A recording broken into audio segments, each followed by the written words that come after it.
Экстренное включение с официального сервера. С начала лета Пеппи забанил более 60 читеров в ОСУ высокого ранга с помощью своей новой клиентской античит-системы. Некоторые из этих читеров даже участвовали в турнирах и получали бейджи, что является огромным репутационным ударом по соревновательному аспекту ВОСу.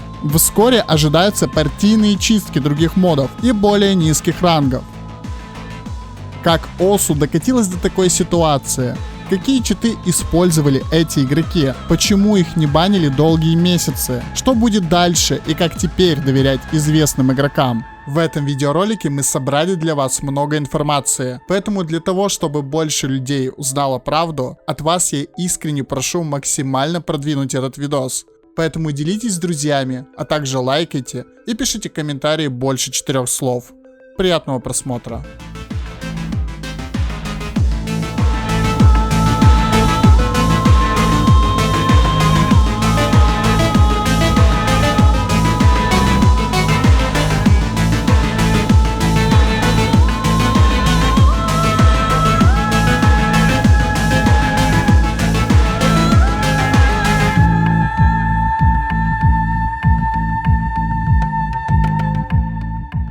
ОСУ простая игра с точки зрения стратегии действий для успеха. Просто напишите робота, который наводит на ноту и нажимает в ритм, и у вас готовый идеальный чит, называемый автохак. Остается лишь читать данные из памяти ОСУ. Конечно, идеальный не значит, что вас за него не забанят, поэтому разработчики читов пытаются создать читы, которые менее очевидно встраиваются в процесс игры. Многие программисты тренировали свои навыки в написании любительских читов и даже получали полезный опыт, включая и наших с вами соотечественников. Так вышло, что ОСУ за всю свою историю практически не имела никакой клиентской защиты от читов, разве что если вы как-то жестко не модифицировали скорость аудио и выключали рандомный интернет. ОСУ отказывалась отправлять скор на сервер. Идея Пеппи была оставить весь античит-код на сервере, потому что весь клиентский античит-код читеры могут вскрыть, проанализировать и обойти. Но он не хотел посвящать этому слишком много времени, потому что он хотел тратить время разработчиков на полезные игровые фичи, а не на 2% каких-то там читеров. А вот, кстати, и цитата Пеппи на то время. «Я скорее уберу из игры онлайн-лидерборды, чем добавлю в игру инвазивный античит». Первые годы Пеппи с политикой секретности держал читеров под контролем. Тихо, без объяснений причин, банил нечестных игроков.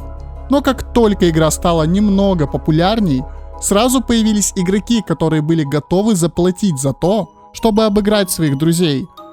Первая крупная лаборатория по разработке читов для ОСУ открылась аж в далеком 2011 году.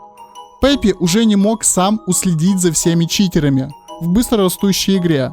На сабреддите сообщества ОСУ Game начали появляться обвинения игроков в читах и обсуждение их легитимности. Пеппи в силу своих моральных принципов хотел максимально ограничить сообщество от вовлеченности в читы. Поэтому он договорился с админами сабреддита, что на основном сабреддите игры не будет репортов, а будут они на сабреддите ОСУ Reports, который ОСУ-став будет мониторить и банить виновных. Эта договоренность за редкими исключениями соблюдается и по сей день. Тогда Пеппи был еще на 100% уверен в своих методах поимки читеров. В историю вошла его легендарная фраза: «Активные мошенники в топ-100? Неужели ты думаешь, что мы действительно позволим пройти им мимо?» В будущем его часто будут троллить этой цитатой из-за поздних банов читеров в топе 100. В те времена за 8 репортов на одного игрока за короткое время каралось моментальным рестриктом. Впоследствии оказалось, что одним из ключевых детектов читов в арсенале Пеппи был список процессов игрока.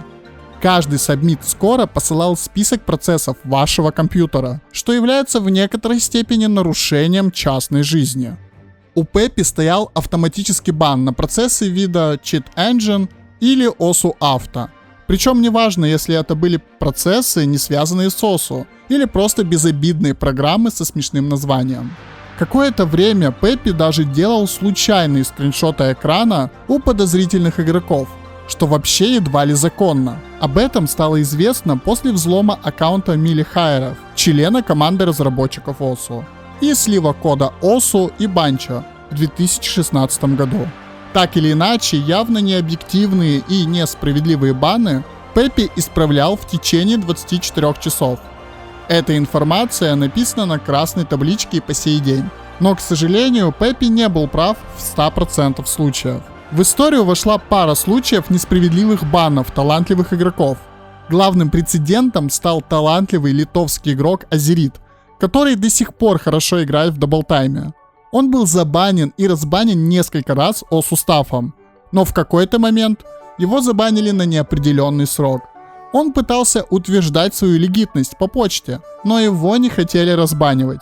Лишь после поста Мазерина на Reddit О-сустав пересмотрел свое решение и разбанил Азерита. Так общественность поняла, что О-сустав не является истиной в последней инстанции в вопросе легитимности игроков. Это был первый звоночек. Другой подобный случай был с игроком Филс де Лама. Пеппи забанил игрока, которого не очень любило сообщество на то время, и 2 недели не отвечал на его письмо. А потом обвинил его в том, что в списке процессов у него был Mouse Recorder. Хотя не очень понятно, почему легитимный игрок должен отчитываться перед Пеппи за сторонние программы на своем компьютере. К тому времени сообщество уже начало проявлять недовольство, что некоторых действительно подозрительных игроков банили слишком долго, и были жаркие дискуссии по поводу как честных, так и нечестных игроков. Диванные вичхантеры находили доказательства в абсолютно нормальном поведении курсора, замедляя видео реплея в 4 раза. Подобные репорты затронули также и авторитетных ныне игроков, таких как Ваксей.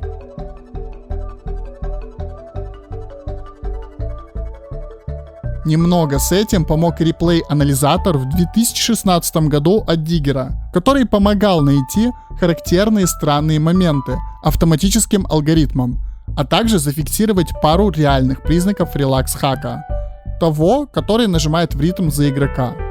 С помощью него в свои годы было забанено множество читеров из топ-1000, особенно много русских в топе на Midnight Siege.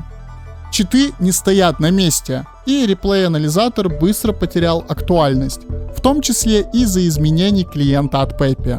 Такой игрок, как Трафис, также решил посвятить себя поиску читеров и написал программу Circle Guard, которая умеет скачивать топ-реплеи с карты и проверять их сходство с выбранным. Это помогло найти некоторых реплей-стиллеров. Это читеры, которые воспроизводят чужой легитимный плей на своем аккаунте. Также туда был добавлен обновленный детектор таймварпа. Это чит, который замедляет скорость ОСУ, чтобы было проще успевать за игрой. Современные читы и с этой проверкой справились. Иронично, что Трафис также был читером, который обманывал своих друзей, таких как Ваей, выдавая сильные ДТ-скоры. Возможно, в суровой реальности от вичхантера до читера всего лишь один шаг.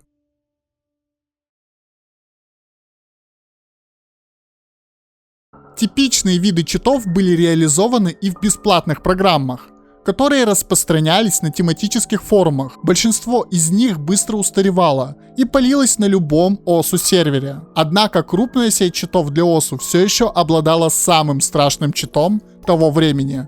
Это Replay Editor, написанный на C++ мистером R. Абсолютно неуловимый Replay Editor и бот. Многие читеры изменяли свой реплей, улучшая свой скор тем, что подвигали курсор в самом реплее и загружали воспроизведенный результат на сервер. Сам мистер R, однако, не был прям супер злодеем. Он всего лишь пытался заработать денег в своей богом забытой стране. Он утверждает, что его чит непростой, и к нему прибегнет лишь игрок, который уже использовал другие читы. Таким образом, он не порождает новых читеров в сообществе, а лишь дает им альтернативный инструмент. Создатель чита утверждает, что раньше им двигало чувство справедливости. Он написал реплей-эдитор для просмотра реплеев и поисков читеров. И лично предлагал Пеппи передать ему все свои закрытые алгоритмы, покончить с разработкой читов и помочь разработать эффективный античит. Но Пеппи в процессе разработки лазера заявил, что рассматривает лишь решения с открытым исходным кодом. Такая политика является достаточно неэффективной, потому что упрощает разработчикам читов обход любых защит. В итоге мистер R доработал свой чит, и сегодня он ставит под сомнение многих подозрительных игроков в OSU. Несмотря на свои, возможно, чистые мотивы, не только OSU Staff, но и все комьюнити возненавидело мистера R. Даже когда тот пытался защищать легитного игрока от нападок, а именно мафия. Да, даже пользователи его чита за его спиной называли его бездарем. Будучи платным и непростым в использовании, реплей-эдитор мистера R не получил широкой известности. Зато ее получил публичный чит, который заполонил нишу лоурангов, которые пытаются найти читы по типу вбивания в YouTube или Google читы для ОСУ. Он предоставлял несколько простых способов упростить свою игру. Сперва Пеппи, как и обычно, игнорировал проблему, но чит стал настолько популярен, что сообщество начало это замечать. Пеппи был вынужден добавить в клиент детектор специально именно софта на компьютер, и он отправлял эту информацию на сервер, чтобы зафиксировать читеров. Характерно, что были помечены даже те игроки, кто запускал его в офлайне. В конце 2019 года по щелчку пальцев Пеппи 1000 игроков отправил в бан. ОСУ пропатчил зависимость, а на его основе было написано множество кастомных клиентов. Клиентов ОСУ со встроенными читами. Слив исходного клиента ОСУ, кстати, тоже очень сильно подтолкнул разработку кастомных клиентов, которые умело скрывались под легитный клиент. Если автор клиента регулярно обновляет его под новые версии от Пеппи. Если этого было недостаточно, то в 2020 году ранее упомянутый гений читов мистер R показал свое новейшее творение, которое поразило многих – работающий AIM Assist. Долгие времена это был плод футуристических мечтаниях о том, что будет чит, который будет незаметно чуть-чуть подправлять движение вашего курсора в реальном времени, улучшая AIM в разы. Именно такой чит и был предоставлен общественности по подписке. Мои знакомые, которые никогда не читерили в онлайне, не могли поверить на слово и попробовали его в офлайне. Ответ убил. При адекватном скилле даже сам игрок не осознает, что на его AIM кто-то влияет, не говоря уже о зрителях. С таким читом можно доказывать легитность даже на LAN-турнире, и тебя никто не спалит. И если не задетектить процесс в компьютере, по реплею или лайв-спектейту невозможно будет его заметить. Именно в этом чите многие обвиняли СП, который поставил множество невероятных скоров на стриме в конце весны. Как теперь верить игрокам, если читы настолько продвинулись вперед? Признаюсь честно, я сам хотел записать открытое обращение к Пеппи, чтобы он предпринял какие-нибудь действия, чтобы спасти игру от читеров. Но если честно, я боялся очень бана на то время. И после этого началась самая темная эпоха в ОСУ. Множество читеров на турнирах. Хорошо освещает эти ситуации Дада, который всем сердцем переживает за турнирную сцену в ОСУ. И раньше активно занимался их организацией, а сейчас активно участвует. Мемы про отсутствие античита получали широкое распространение на Reddit. Но ситуация зашла настолько далеко, что у сообщества на душе была лишь депрессия.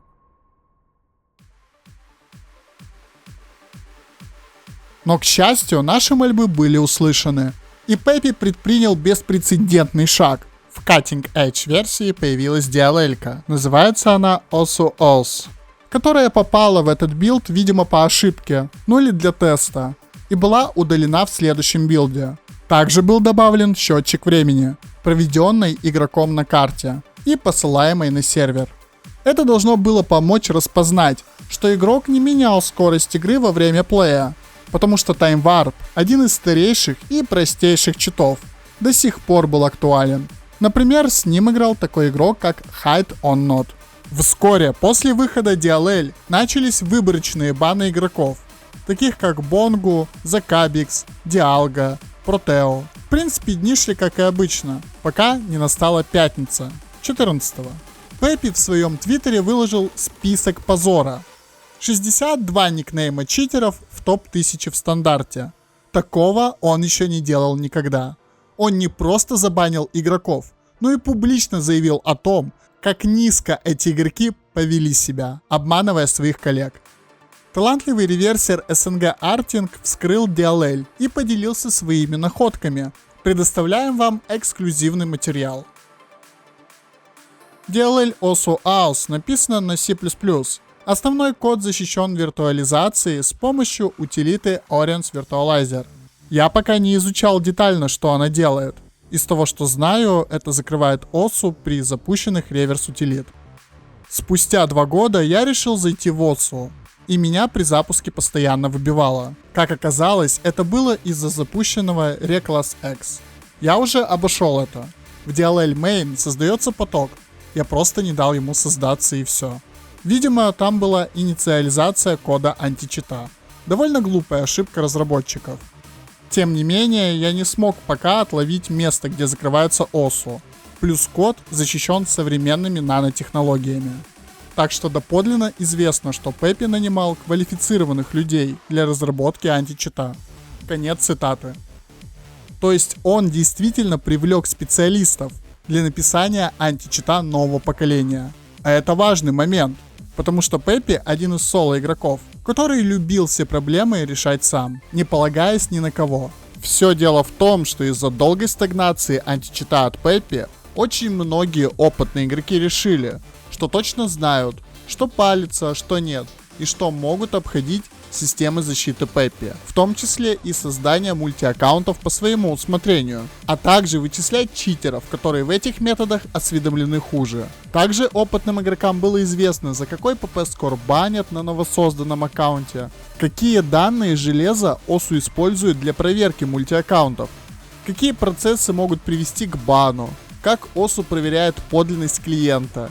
И все это практически не менялось с тех пор, как в сеть слили исходный код.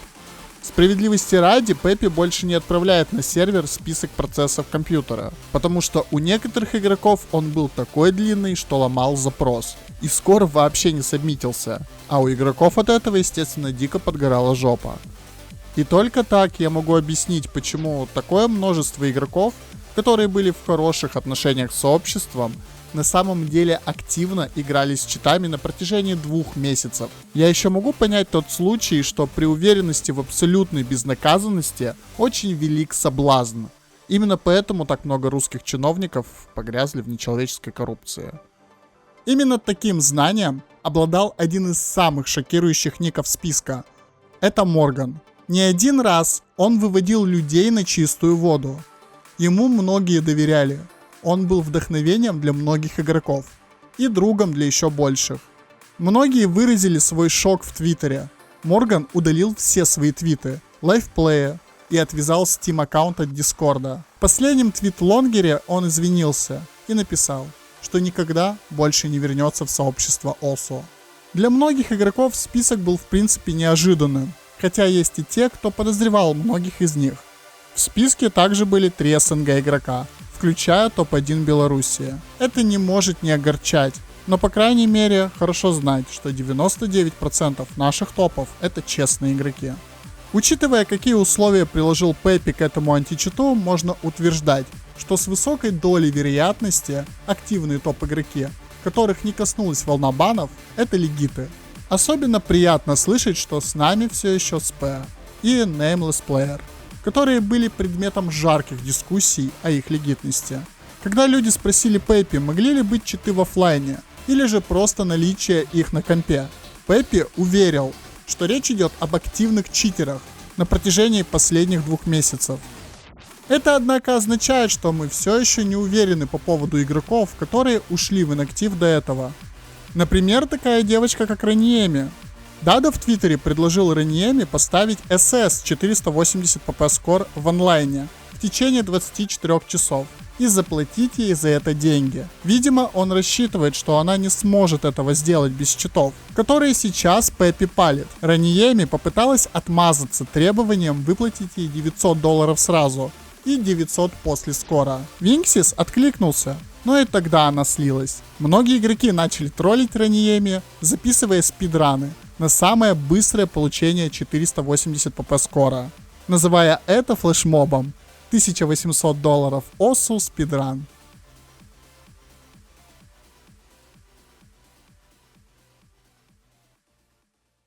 Подводя итоги, жалко, что Пеппи не принял помощь ранее. Он мог зарубить целое поколение читеров еще несколько лет назад. Но лучше поздно, чем никогда. И я думаю, Пеппи заслуживает за это огромный респект от комьюнити. В дополнительных твитах Пеппи также сообщил, что реформировал систему анализа репортов. что должно повысить эффективность реагирования модераторов на них. Новое поколение читов исправит все эти недочеты. А что будет дальше? Есть ли надежда? Еще в 2017 году Диггер размышлял над будущим ОСУ, когда читы одержат верх над общественностью.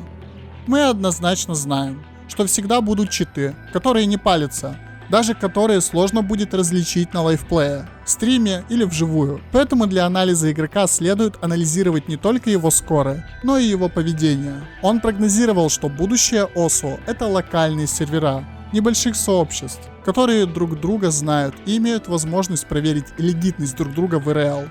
Что-то на уровне поселка в России.